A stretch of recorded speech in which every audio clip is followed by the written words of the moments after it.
5 sustainability managers talked to me about their struggles, their lives, their work, and about their successes. What they do to engage their management, what they do to motivate people. We were talking about environmental management systems like EMAS, about CSRD, other legal requirements for sustainability, and, which I also found very interesting, about the social implications of photovoltaics. We also talked about how they are sustainability managers 24/7 and what the work does to them. So nice you're here. Would you like to introduce yourself a bit and what's your background?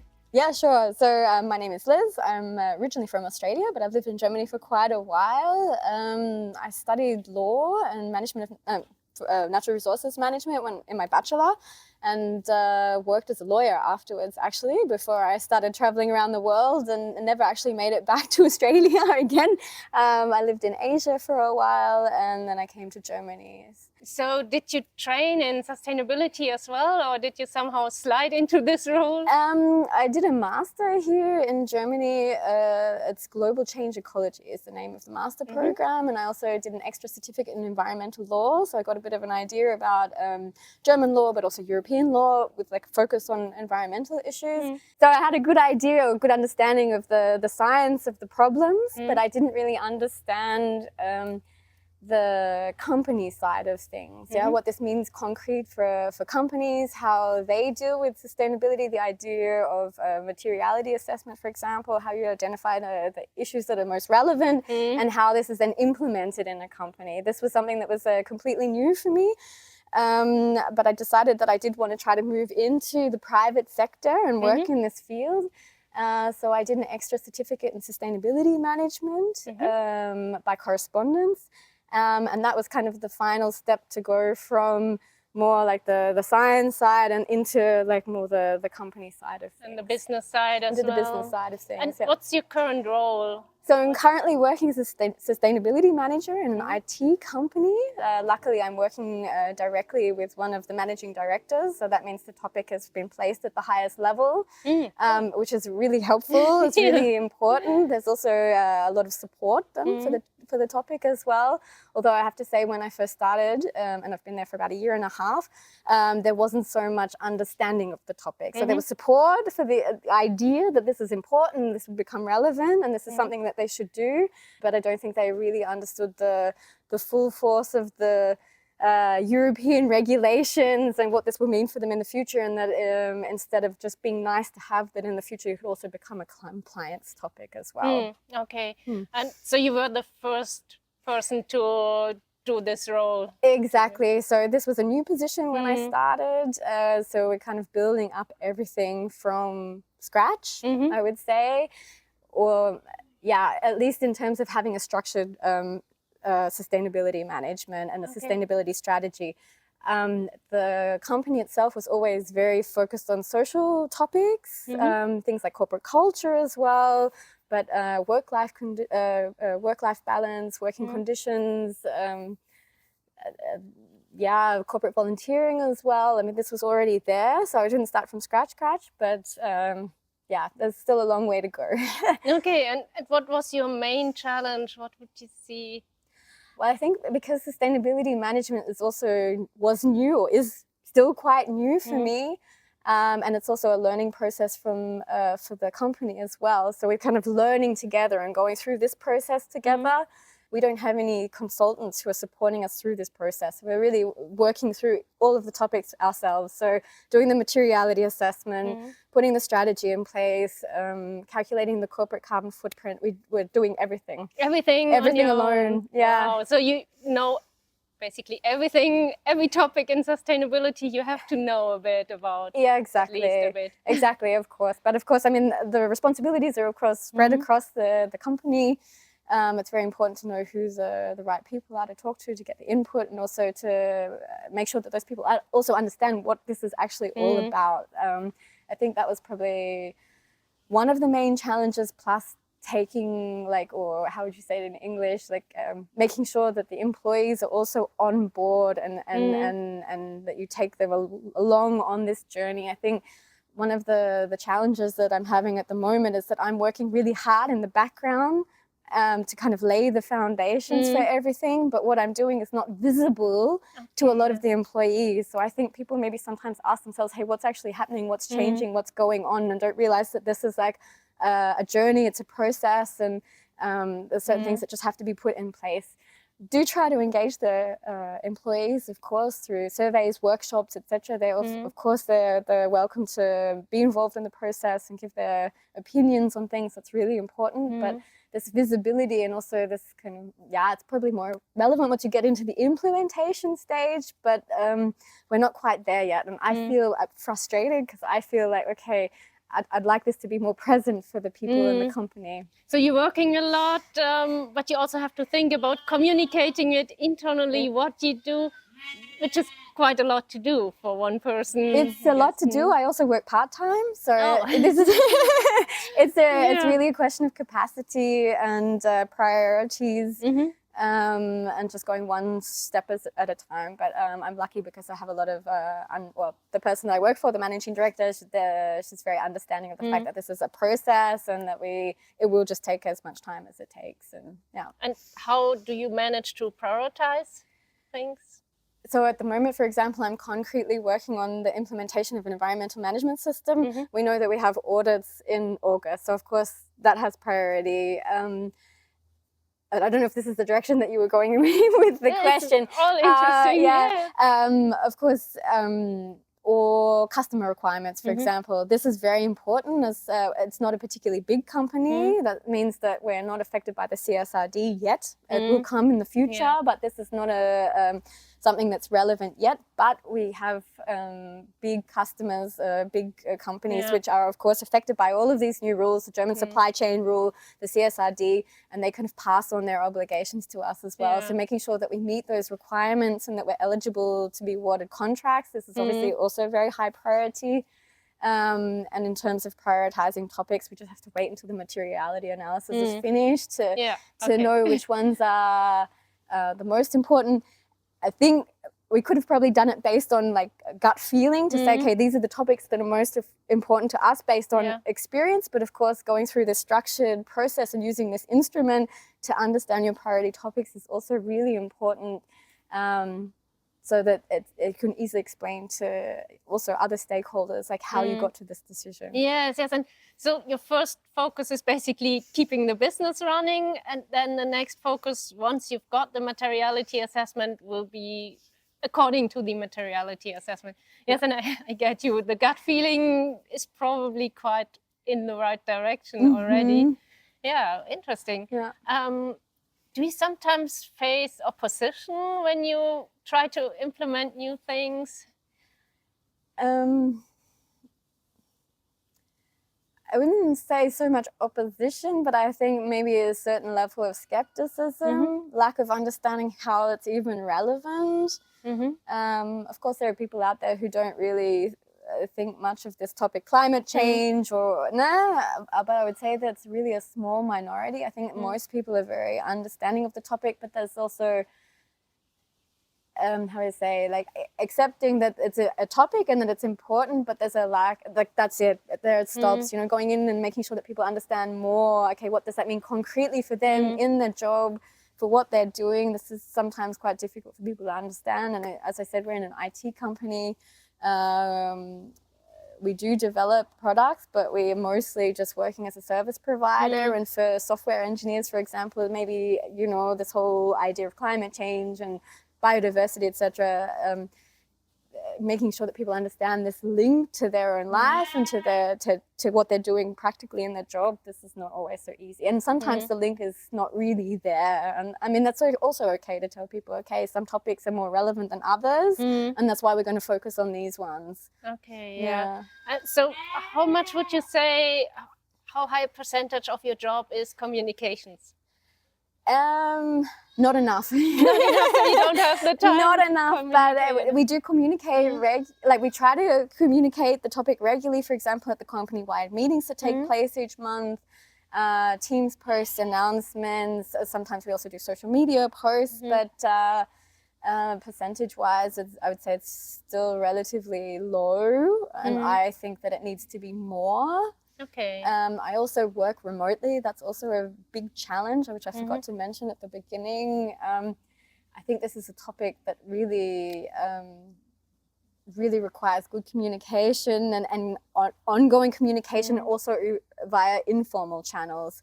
Okay. Yeah, that you kind of reach people who are maybe not officially a multiplier, but who hear something, you talk to them in the kitchen, and then they, you know, share this with colleagues, etc. And you kind of have these informal channels which kind of allow information to get to people about, okay, what's going on, what are you working on at the moment, what's coming up. Yeah, this is, at the moment, this is not really visible enough for us. Yeah, so are you planning to level this up, or is it a time constraint? Probably it is. Yeah, I think once the audits are behind us and we have a bit more time, then I also have a student helper who just started, so I do have some support. So we have to think about just how we want to strategically do this to make sure that this communication happens. But we also need something to communicate too. This is also important. It's a big part of the job. Would you have any tips for people who want to start in sustainability? Yeah, if you want to take the step from one into the from another area, another field into this one, how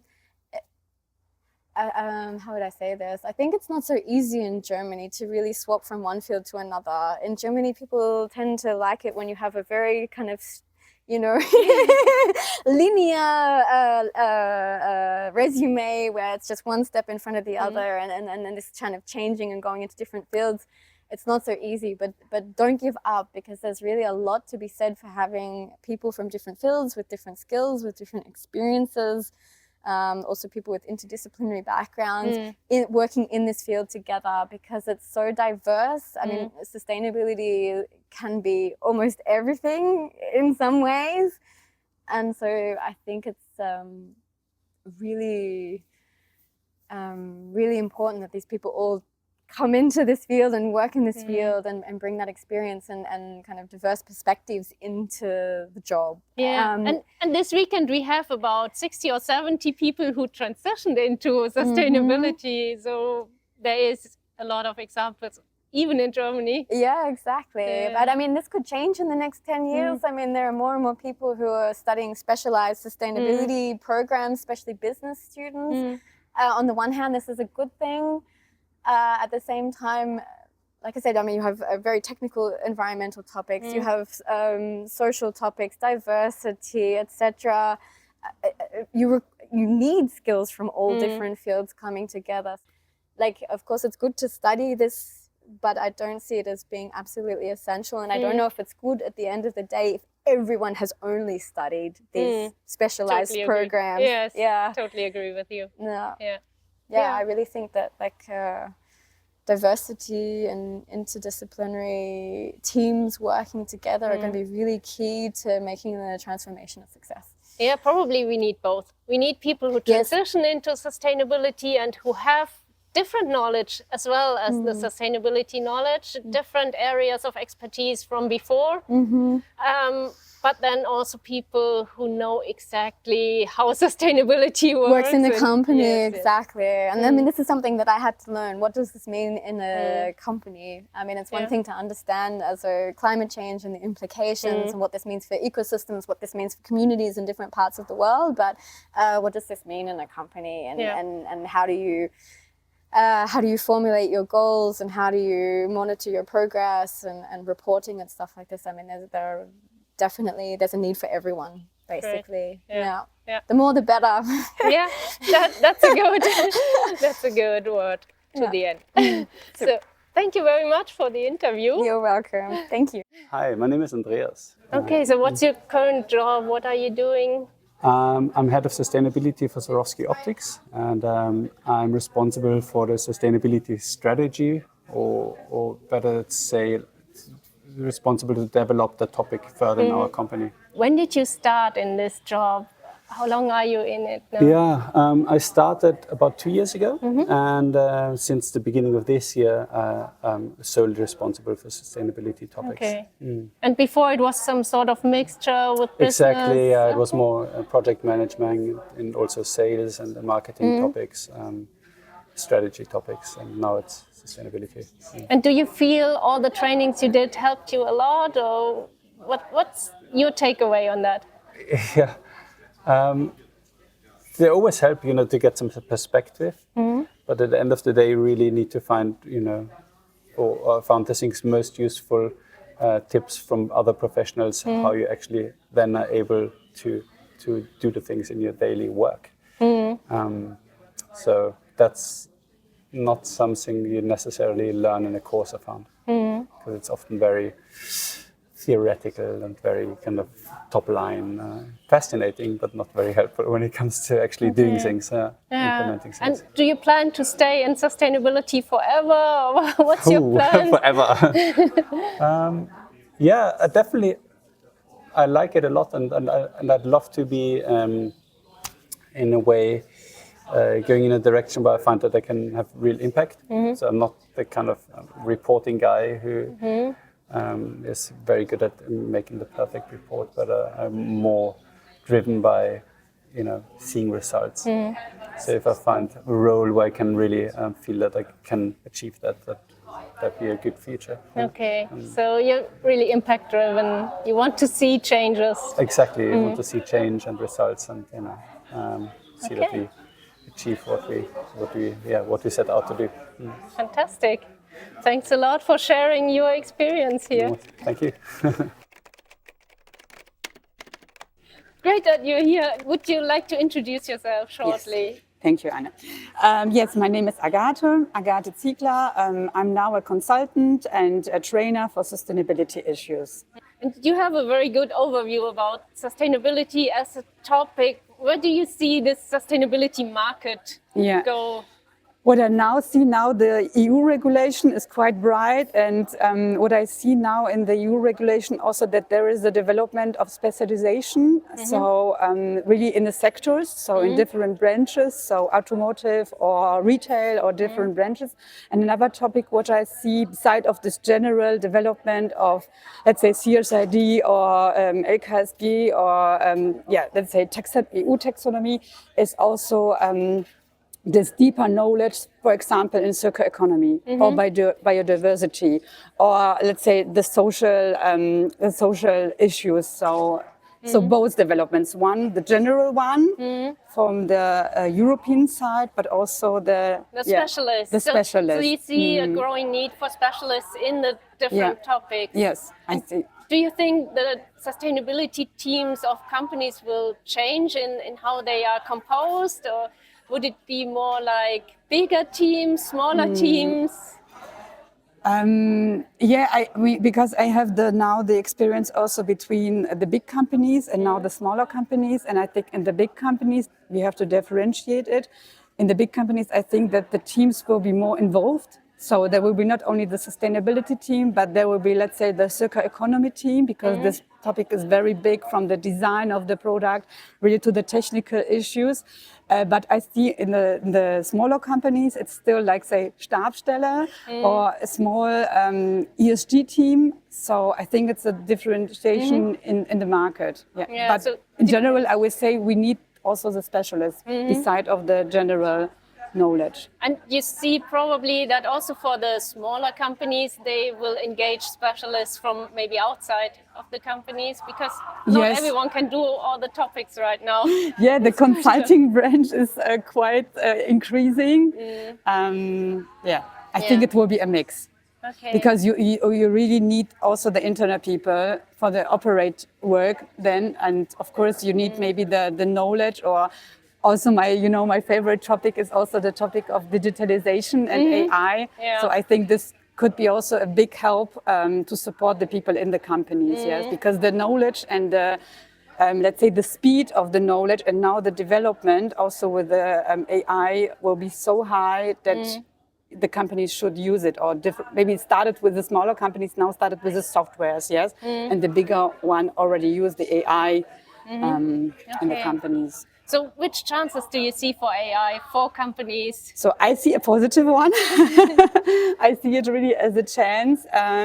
My experience is that, for example, in the CSRD, the first steps are the long list and the short list, and you have to view a lot of documents. So it's really there are a lot of people working on reading articles, or reading Deutsche Nachhaltigkeitskodex or let's say GRI Codex and now transferred to the CSRD. And I think, for example, in this step, the AI can help a lot, yes? Or, for example, then to create also text for the prosa for the report also. It could be also something that the AI could help. So I see a big chance. And this means not that the role of the people will be not relevant. So the consulting, I think that the role of the sustainability manager will change a little bit, more in the deeper knowledge and more in the specialization. And you probably still need the personal touch, because otherwise AI is generating generic text. a critical view, and of course a personal touch. This will be still needed. And thank you very for the much. interview. Thanks a lot. Thank you. What's your name? Yeah, my name is Wolfram, and I'm 58 years old, and I'm coming from Helmstedt, which is a little city in Lower Saxony. And you're working in sustainability since how many years? Well, that's indeed a difficult question, because I started with a freelance team, and we started to work together with a couple of people from the company, and this was not my major job. My major job was since about 20 years ago being a product manager for different assortments of products, and my job was to work together with a little team of 4 or 5 people, and in environment. The end of the story is that I switched to being a sustainability manager, so-called CSR manager, in 2021. So it's about 3 years ago that I completely switched from product management to sustainability management. The granddaughter of the founder of the company, she was asking me if I was willing to do this job. Okay. And they started, this job was created newly, and she has thought of it for a couple of years to professionalize sustainability management in our company. And then she started this job, and she asked me if I was willing to do this.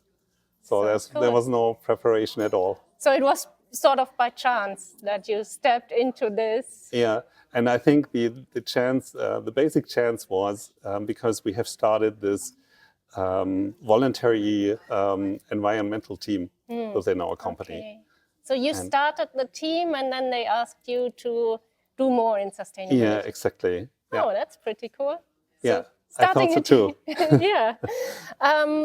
So where do you see your future journey? Are you planning to stay in that area, or would you say sustainability sucks? No, it doesn't suck at all. It's a real task, I think, and it's very important to do this. And therefore, it's exactly the thing I want to do, because it makes a lot of sense to invest more in sustainability. And I always try to convince other people, all of the people within our company, to do something sustainable or more sustainable. And so that's exactly the thing which makes a lot of sense. Okay. Yeah, sounds logic for everyone who works in sustainability. Did your personal life change because of this job somehow? Oh, that's a good question. I think it didn't totally change, but knowing more about sustainability and all the connections in between, and how important sustainability is, I had felt this before, but the knowledge, to deepen the knowledge, is extremely important. So my life has completely changed, but the drive is getting higher and higher, because I know we have to do something and we have to change. We have to come into this transformation process, being individuals or being companies. and so that's a very important task, and you cannot just do it professionally. You have to do it in your private life also, and therefore I try to so being a sustainability manager 24 hours a day. Okay. It's if you are in the company or if you are in the family, so it's both the same. You always have to do with people, and you try to convince and try to do a change or to be a change in a way. Yeah, cool. So are you more looking to convincing people, or are you limiting yourself in the things you do? What's your take on that? Convincing people or talking to people is very important, because I think it's one of the biggest levers to do it. Let us say when you have, we have around 400 employees in our company, and being alone working in sustainability doesn't make a lot of sense. So you have to work together with other people and try to increase this team. This team must be 400 people. Okay, so everyone works in sustainability. Yeah, in and the end. then I can retire when I have reached this. Okay, yeah, sounds like a plan. So what's your current focus in the sustainability topics?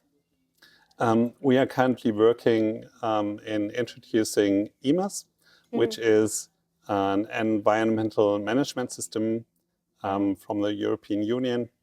And that's a big task, because every part of our business has to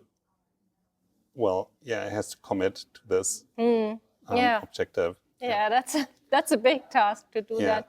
that. I seen companies and sometimes even cities do that. So it's a very comprehensive model of checking environmental impact and so on. Yeah, exactly. So you have to check your environmental impact, and the most important thing with EMAS is you have to set your own goals and you have to improve.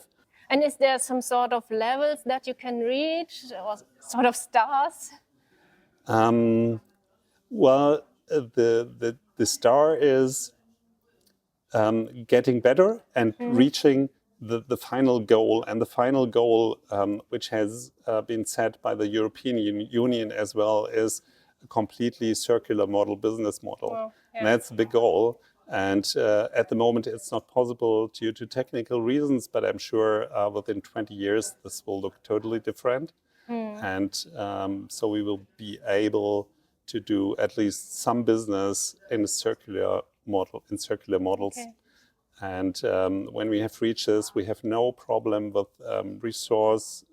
waste of resources, because we reuse all the resources we have, and which also mean that we produce environmentally friendly, because we do not need any fossil energies anymore, because everything is renewable. So we do not have any problems with too much carbon dioxide in the atmosphere anymore.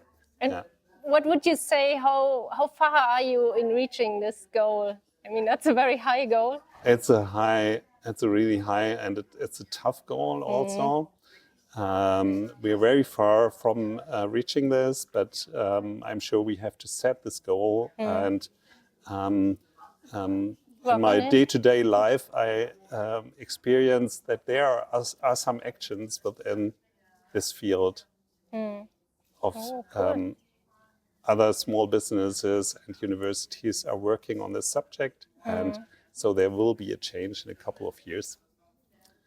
Yeah, and internally, do you face some opposition in the company, or is it broadly accepted? Well, if it would be broadly accepted, it would be very easy. My job would be very easy, and it's not. Because you're still, people think in a non-transformative way, because maybe it's kind of typical to humans.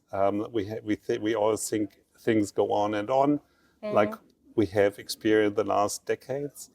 And but we have to change because our environment changes, and so this is transformation is always a big thing for companies and for individuals even more. And so we have to work on this. But great, you're driving it. I hope to do so, but it's also very limited on the other hand. Yeah. But at least I know it makes a lot of sense to work on this, and maybe a little victory when you reach this. Yeah. Cool. Yeah, so thank you very much for your insights.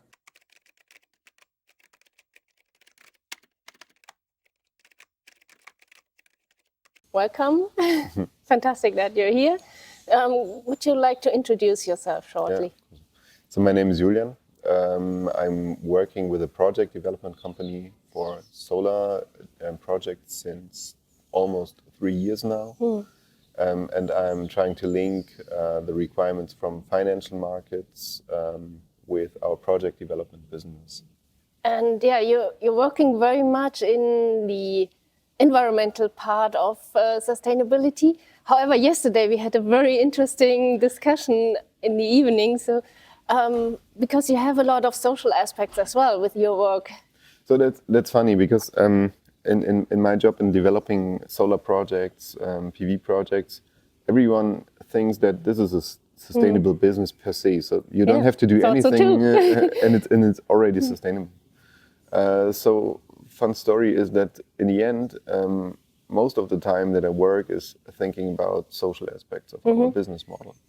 So it's about supply chain management and social aspects in supply chain management, but it's also about to think what can we do with our projects, which social impacts can we do with our projects, because in the end, this is something that determines the acceptance of our projects.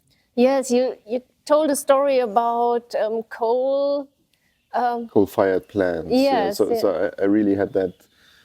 I don't want to exaggerate, but it was like an important moment when I went through the Neckar Valley, and you have many coal plants there, coal-fired power plants there, and my thought was that, well, this is like an own microcosm. So people work there, close to the power plant, they live there, and this is like also their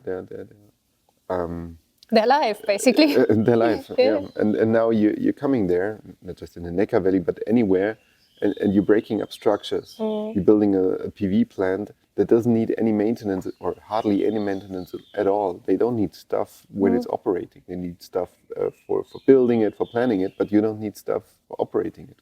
So it's never, this project, this solar project is never per se a place where people can work in the quantity how they could work in a coal-fired energy or power plant. Yeah, so you always need to think about different ways of how can these people living there find work if the coal plant closes. And that, I thought, was a very interesting aspect, that you think about these projects and that you think about alternatives. What could these people work and how you integrate a solar project into a broader structural change. So what can you do with the energy that you produce there, which new industries and also sustainable industries could use that energy directly, and which clusters can you build there? So I once read an example about a wind developer, and he like initiated a hydrogen cluster. So people or companies using hydrogen. So he had really like a complete business model in a region that has problems to give people jobs and opportunities.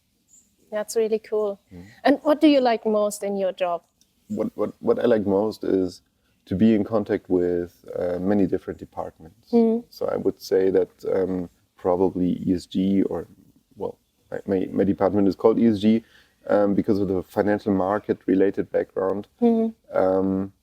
So I would say that my department is one of the departments that is in touch with most of the other departments, and it's connecting them. And this, I really had a delighting moment when I talked to our risk management, and I said, well, this is our engineering team, say hello to them and talk to them about what does heat to our projects. And they said, well, this is fantastic. We never thought about it in this way, and we didn't even know our engineering team. So ESG was the moment you had to think about sustainability risks and risk management and engineering. Well, they started to talk to each other. Yeah, you're sort of connecting Yeah. everyone within the company as well. Yeah. So you're the connector within the company, but also to external players. If you partner with people who have these social projects, for example, that's pretty cool. What is your current focus in your job? My current focus is, and I have to say that as well, so we are also working on implementing CSRD. So this is like the accounting job. But what I always try to do is to link this analytical part with the communication part. So I now have a team of 3 people, and this is what I would also say is very important for people getting into sustainability management, is that you don't forget about communications, because you can do so much in sustainability. The world has to know about it. Yeah, no greenwashing. Yeah, yeah, definitely. So you need someone in communications, and this is what I like most about my job right now, is to think about these science-based, sustainability-related analytical approaches, but also to think about how can we communicate it. Yeah, also very important. So did you have any personal changes because of your job? Did you change the way you live? No, I mean, I was a vegetarian, flexitarian even before. I sold my car before. I'm riding my bike around 150 kilometers per week. Yeah, you came here per bike. That was pretty cool. That's pretty normal, and this is something I did before too. But now, what I really like about the job is that I'm aligning more, or that I'm spending the activity that I spend most of the time with is working in the end. I mean, sad story, but it's like this. And now I devote that time to sustainability, or to a sustainable activity. To having impact. Yeah. So that is very important for you as and well. that's really like a change. So you can do a lot in your private sphere. You can like try to save trash, or try not to fly, or something like that. But in the end, most people work with companies that are causing that harm. And now I'm working for a company that is doing good, and I'm aligning my personal mindset with what I do in my professional life. That's a good feeling. Yeah, I can imagine. That sounds pretty cool. Yeah, okay. Thank you very much. Thank you.